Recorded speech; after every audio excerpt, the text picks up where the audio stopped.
আসসালামু আলাইকুম, বিসমিল্লাহির রহমানির রহিম।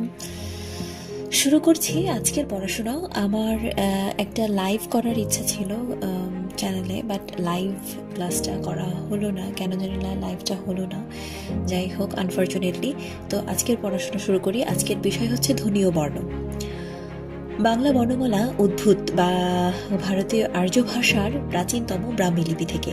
ধ্বনি কোনো ভাষার উচ্চারিত শব্দকে বিশ্লেষণ করলে তার যে পরমাণু বা অবিভাজ্য ক্ষুদ্রতম অংশ পাওয়া যায় তাই ধ্বনি, অর্থাৎ শব্দের ক্ষুদ্রতম একক হচ্ছে ধ্বনি। যেমন স্বরে অ, স্বরে আ, ক, খ।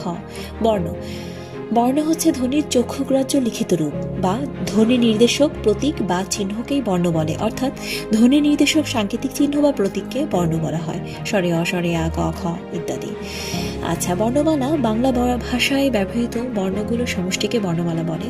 বর্ণ দু প্রকার, যথা স্বরবর্ণ ও ব্যঞ্জনবর্ণ।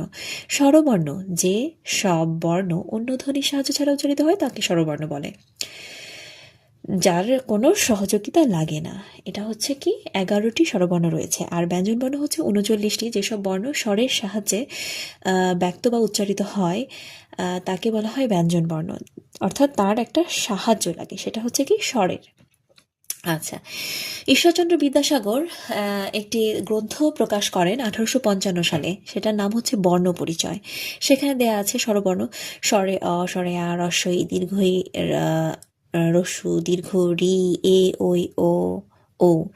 আর ব্যঞ্জনবর্ণ হচ্ছে ক, খ, গ, ঘ, উম, চ, ছ, বর্গীয় জ, ঝ, ই, ও, ট, ঠ, ড, ঢ, মূর্ধন্য ণ, ত, থ, দ, ধ, দন্ত ন, প, ফ, ব, ভ, ম, অন্তীয় জ, র, ল, ব, তালব্য স, মূর্ধন্য ষ, দন্ত স, হ, ডয়বিন্দুরা, ঢয়বিন্দুরা, অন্ত্যেস্থিয়, খণ্ডত, অনিশ্বর, বিসর্গ, চন্দ্রবিন্দু।